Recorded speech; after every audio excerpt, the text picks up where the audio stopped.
What's up guys, Houndish here, and today we're jumping in to break down all of the new content in the Bungie Anniversary Pack, as well as the free content that comes in the event to give you guys a better overview of what to expect from the release, but also the rewards that we can earn and all of the info you need on how to earn them as a kind of one-stop shop for the major beats in this event. So as well as covering the activity content, we'll break down all of the new exotic weapons, legendaries, cosmetics, and more, so whether you own the pass already and want to organize your playtime, or if you're trying to get a better idea of what's in the pack, all of the details will be in the video. But firstly, thank you to Bungie for sponsoring the video today. If you want to check out the 30th anniversary pass and all of the new content in the celebration that's just launched in Destiny 2, be sure to follow the link at the top of the description box below. Now though, let's speak about the new content and rewards in the Anniversary Pack, because there is a lot of really cool stuff, and I think we should start with Dares of Eternity because it's free for all players of Destiny 2, including its rewards, which are absolutely awesome. But we'll also touch on Xur's Treasure Hoard, which is one of the key places to access and track rewards in this event. Of course, the activity itself is kind of similar to a seasonal activity. There's some pretty fun mechanics in there with a handful of different encounters, and there are pickups that we can grab to boost regen speeds and things like that as well, which is really neat. However, in terms of loot, there is a new reward system for the activity housed with Xur and the Star Horse in the Treasure Hoard, and from here we can start the 2 new exotic quests for the release, and the one linked to Dares of Eternity is for the Forerunner sidearm, and that's a quest called Magnum Opus, which is free for all players, and it requires reaching rank 4 with Xur, allowing us to pick up a strange key, and then that key can be used to enter a secret area in Eternity, where the blueprints for the Forerunner exotic are found in a cryopod, which is a pretty cool throwback, and I've got a video guide on obtaining that exotic if you need it. But also through the Treasure Hoard, we can view key rewards for the Anniversary Pack on Xur's inventory, like exotic emotes, shaders, and ornaments, and these are unlocked via various requirements listed on the reward screen. Plus, as we increase our reputation level with Xur, various chests in the treasure room can be opened using treasure keys, and they allow us to target specific drops, whether it's armor, like the marathon-themed armor set,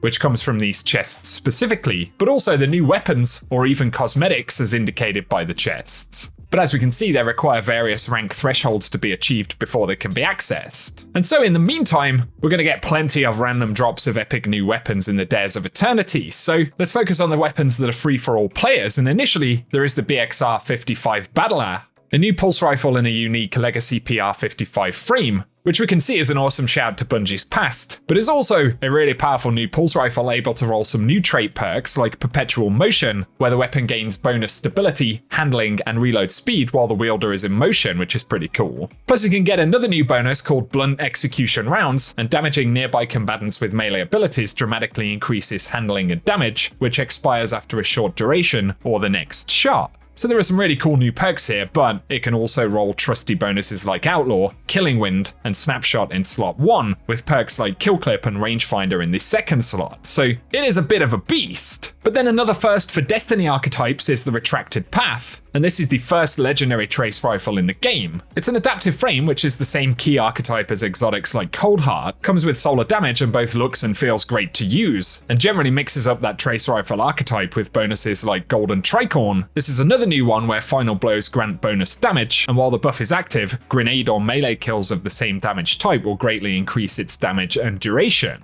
So there will be some exciting possibilities with these drops, but it can also roll Subsistence, Killing Wind, and Feeding Frenzy in the first slot, with perks like Harmony and Frenzy in the second slot, so it's a lot of fun. Also in this set of weapons is the Wastelander M5 shotgun, a new lightweight frame shotgun in the kinetic slot, and that can also roll some of the new perks like Perpetual Motion, as well as trusty bonuses like Subsistence, Slide Shot, and Trench Barrel. And otherwise there is the Pardon Our Dust grenade launcher, which is a lightweight kinetic launcher right here, and is able to roll Danger Zone, where the blast radius of the weapon increases when surrounded by combatants. So yet again some interesting new perks here, and it can also get most good magazine options, as well as perks like Vorpal Weapon, which is still decent on kinetic weapons. And then there is the Half-Truths, an arc sword, that comes with this kind of energy sword aesthetic in an adaptive frame, and it gets new perks like Duelist's Trance, where sword final blows grant increased charge rate, efficiency, and defense until the weapon is stowed, and Eager Edge, where we get increased sword lunge distance immediately after swapping to the weapon. But this sword also seems to have another variant called the Other Half, which is instead Void, and can roll the 2 new sword perks, but also get things like Surrounded and Frenzy, which are going to be pretty interesting.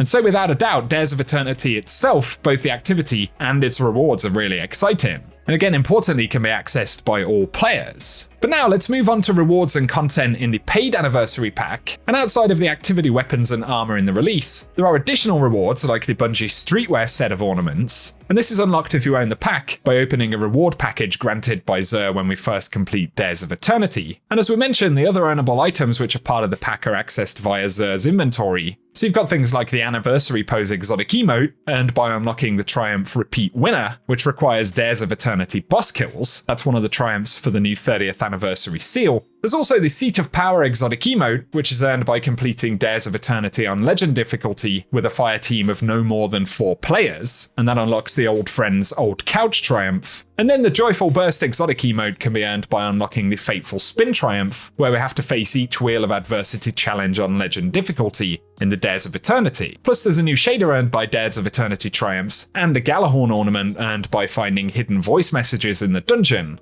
as well as less advertised drops like the Galaswift, which is the Galahorn themed sparrow that you can pick up when you complete the new dungeon on Master difficulty. So plenty of stuff to go after. There is even a new helmet ornament for each class, which is granted if you earn the 30th Anniversary seal. And then we have the new dungeon itself, the Grasp of Avarice, which is probably the most fun I've had in a dungeon on day 1 so far personally. It's filled with traps and man cannons, some of which we have to align in order to use servitor shells as projectile explosives, which is pretty awesome. And there are a bunch of other secrets to find. It's a slightly different approach to the dungeon experience overall, which I think is refreshing. And one of the major rewards linked to the dungeon, of course, is Galahorn, as we mentioned earlier. And the quest is picked up via Xur in the Treasure Hoard and requires dungeon completion, among a few other steps. And then its catalyst is also earned via secret chests in the dungeon activity, which you can find dedicated videos on if you need to complete. But in terms of the dungeon's unique drops, returning from Destiny 1 is IS Luna. It's an adaptive frame, but this time in the stasis element, which is pretty cool. It's capable of rolling some pretty tasty perks, so things like Perpetual Motion, which we spoke about before, but also Rapid Hit, Outlaw, and Rangefinder in the first slot, or Headstone, Kill Clip, and Snapshot in that second slot. So it's really awesome to have IS Luna back. And speaking of nostalgia,